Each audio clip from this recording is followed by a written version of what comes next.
25 तारीख को बड़ी रैली है। ऐसी रैली है जैसे जब राष्ट्रीय लोकतांत्रिक पार्टी की स्थापना हुई थी, तब यहाँ के पत्रकार भी अभी कहते हैं कि हमने ऐसा जलवा, ऐसा जनसैलाब कभी नहीं देखा था किसान जवानों का।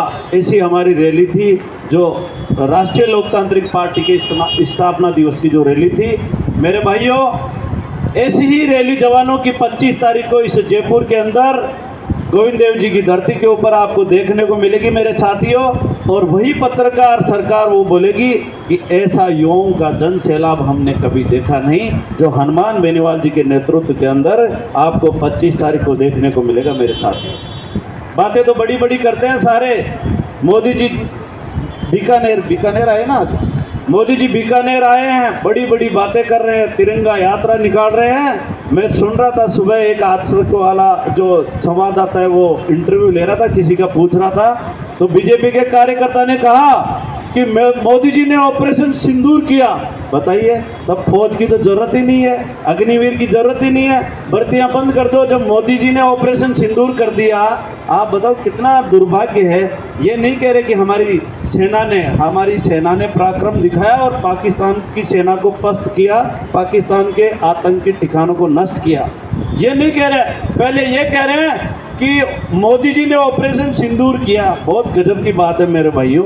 70 साल में आज़ाद होने के बाद अलग अलग पार्टियों की सरकारें रही, लेकिन ऐसा पहले सुनने को मिल रहा है, देखने को मिल रहा है कि ऑपरेशन सिंदूर खत्म नहीं हुआ, उससे पहले तो तिरंगा झंडों के जो झंडे थे उनके ऑर्डर दे दिए कि हमें राजनीतिक माइलेज हमें लेना है। इनका इरादा कितना बुरा है, कितना दुर्भाग्य है, ये सोचने की, बहुत ज़्यादा गहराई से सोचने की जरूरत है मेरे साथियों।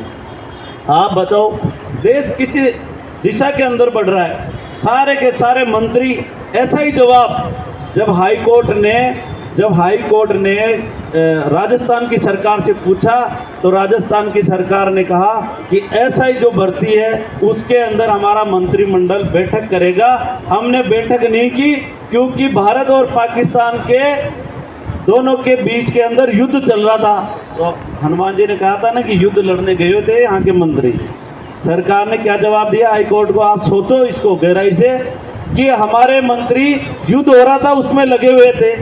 आप बताओ, सेना लगी हुई थी या मंत्री लगे हुए थे? बताओ आप, कितनी दुर्भाग्य है, हंसी आती है। ऐसा जवाब हाई कोर्ट को दिया कि नहीं दिया? आप बताओ लादूराम जी, ऐसा जवाब दिया। आप सोचो किस दिशा में प्रदेश और किस दिशा में देश जा रहा है मेरे साथियों।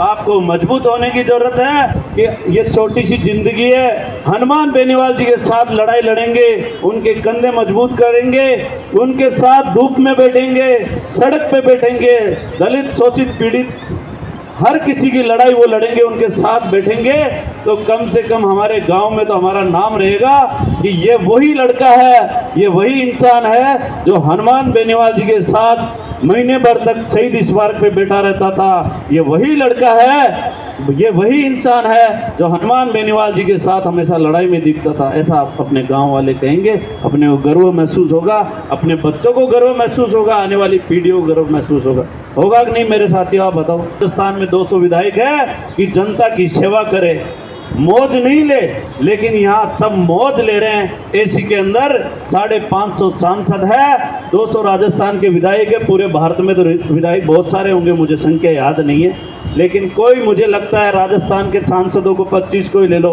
कोई अपने कर्म नहीं कर रहा, मौज ले रहे हैं, एसी के अंदर सो रहे हैं, विदेशों में बेटे पढ़ रहे हैं, विदेशों के अंदर बेटे इनके घूम रहे हैं, स्विट्जरलैंड लंदन के अंदर इनके बेटे मौज करते हैं, फोटोएं आती है और ये भी शेयर करते हैं। और अपने जैसे यहाँ बैठे बैठे किसानों के बेटे देखते हैं उन फोटो के अंदर की स्विट्जरलैंड ऐसा होगा, लंदन ऐसा होगा। मेरे साथियों, यहाँ वाले नेता घूमते हैं और उन्हीं नेताओं के अंदर आपको गर्व करना चाहिए कि एक हनुमान बेनीवाल ऐसा लड़ाका है जो रात दिन धूप के अंदर अपना कर्तव्य निभा रहा है, युवाओं के लिए लड़ रहा है, किसानों के लिए लड़ रहा है। ऐसा ही भाइयों के साथ यहाँ धरने पे बैठा है, लड़ रहा है।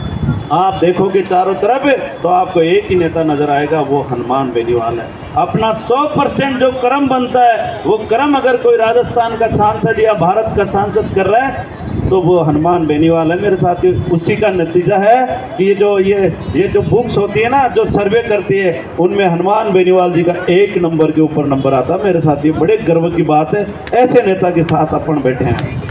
ये कि अपने को 25 तारीख को, जैसे कहते थे ना कि अर्जुन को मछली की आंख दिखाई देती थी, वैसे 25 तारीख को अपने को वही 1 लाख से ऊपर युवाओं को इकट्ठा करना है और बद्रीनाथ सरकार को हिलाना है। इनको पता चलना चाहिए कि ऐसी 48 डिग्री तापमान के अंदर भी हनुमान बेनीवाल जी के आह्वान के ऊपर 1 लाख युवा आ सकते हैं मेरे साथियों। उस पर आपको फोकस करना है। बहुत बहुत धन्यवाद आपका। जय हनुमान, जय राजा।